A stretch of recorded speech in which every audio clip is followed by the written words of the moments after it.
have a 911 call, a person crying to send the police. I don't know if they need any other help. Phone number comes back, it's a 2403 number, comes back to Darryl Nixon, who had mental health issues with him. Red Wing police say officers responded just before 6 in the evening on reports of a man with a handgun. That man now identified as Darryl Nixon.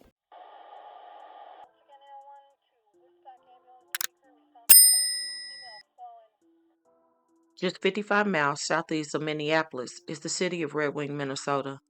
The small town is nestled along the Mississippi River, which also borders the state of Wisconsin.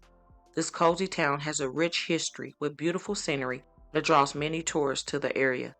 Unlike most big cities, the town is relatively safe, and homicides are considered very rare. I could literally count on one hand how many people have lost their lives in a crime over the past few years. But the normal sleepy town was hit with a shocking tragedy in November of 2024 that was described as one of the worst crimes Red Wings had ever seen. 40-year-old Andrea Elizabeth Broyld, who was affectionately known as Drea to most, grew up in Milwaukee in the Fox Valley area in Wisconsin. She had a larger-than-life personality, and loved ones described her as a woman with a big heart who always had kind words and a funny conversation. Drea worked as a barista at Starbucks and was said to be one of the nicest people ever, always greeting people with a smile and writing encouraging notes on their cups to start off their day. In her spare time, she enjoyed roller skating, reading books, and one of her absolute favorite pastimes, karaoke. When it came to her personal love life, Drea was in a relationship with 41-year-old Darryl Nixon Jr., and the pair had been together for many, many years. The two seemed like a match made in heaven, and their bond was very apparent. If you saw one of them, more than likely the other was close by. His family loved her like their own, and her family cared for him too. No one would ever have thought that the two would ever separate, especially not how things ended up going down.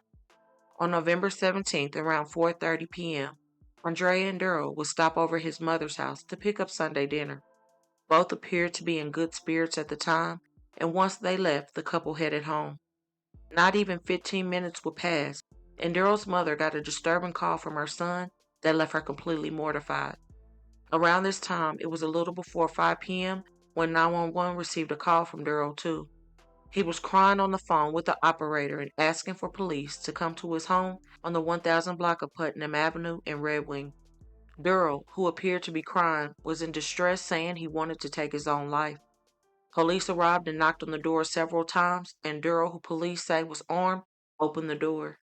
Once the officer noticed the weapon, he backed down the stairs and told him to drop the gun, but Darryl pointed the weapon at his head and repeatedly said, "Just shoot me." Because he was wielding a weapon and not letting authorities help, an emergency response team arrived at the scene and took over the negotiations.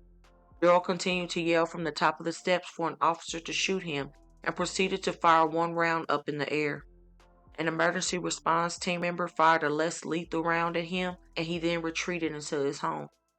In the midst of the madness, he also told authorities, and I quote, "She's gone," referring to his partner Andrea. Darryl's mother came to the scene as police were trying to coax him out the house and told authorities her son was suffering from a mental health issue and had a history of experiencing hallucinations. Officers would continue to plead with him to see if Drea was okay, but he yelled out, "She's not alive." Crisis responders ended up negotiating for about 3 hours before Darryl put the gun down and came outside to surrender. He was hauled off and law enforcement obtained a search warrant for the home, and that's when they located Drea by the couch with visible gunshot wounds. It was revealed that a dozen 9mm shell casings were recovered near her body, and she had been shot 10 times and pronounced unalive on the scene. According to one loved one, the couple of over a decade had allegedly just got married a few months back, and no one understands why he flipped out on the person he loved the most. Darryl is currently facing second-degree unaliving charges and already had his first court date, where the judge set his bail at $1 million with conditions and $2 million without conditions. We are back with new information on the breaking news that we're following in Red Wing. Police say a man is in custody after an hours-long hostage situation there tonight. We learned just minutes ago that a body was found inside the home where the standoff happened. According to court documents, Darryl Nixon shot Andrea Broyld 10 times in the back on Sunday inside an apartment near Putnam Avenue and Pine Street. Those documents show Nixon called 911 crying, and throughout the 3-hour standoff made multiple references to the victim being gone and saying he killed her. He eventually surrendered to police and is now charged with second-degree murder. According to the complaint, Nixon's mother told police her son suffered from severe mental health issues, adding that he hears and sees things that aren't really there. We now know it's 41-year-old Darryl Nixon who's in custody here at the Goodhue County Jail this evening. Police say he's suspected of second-degree. And today, I talked to Nixon's downstairs neighbor in that duplex home that became a crime scene on Sunday night. Police removing the remaining remnants of the Putnam Avenue crime scene on Monday. A bit shooken up. The yellow tape, a sign of the situation that unfolded on Sunday, a floor above Russ Job's home. I heard one gunshot and something hit the floor. You know, it seemed like something dropped on the floor. And then he started yelling and crying and everything else. And, you know, what did I do? And wait. And I really didn't know until the cops all showed up. Drea's beautiful life was cut short behind the man she thought she could trust the most. She was with him so long, I'm sure she never thought he would be the one to take her life. Her life mattered, and the crime is beyond tragic for his and her family, plus all who loved her. Hopefully, detectives can get more information out of him as to the possible motive and answers to many questions that loved ones have. My thoughts and prayers are with all of Drea's loved ones and friends, and I pray that full justice be served. Please don't forget to comment your thoughts and prayers as well in this difficult time for this family, and hit that like button and share to make your people aware. And as always, remember to stay woke. Things change quickly.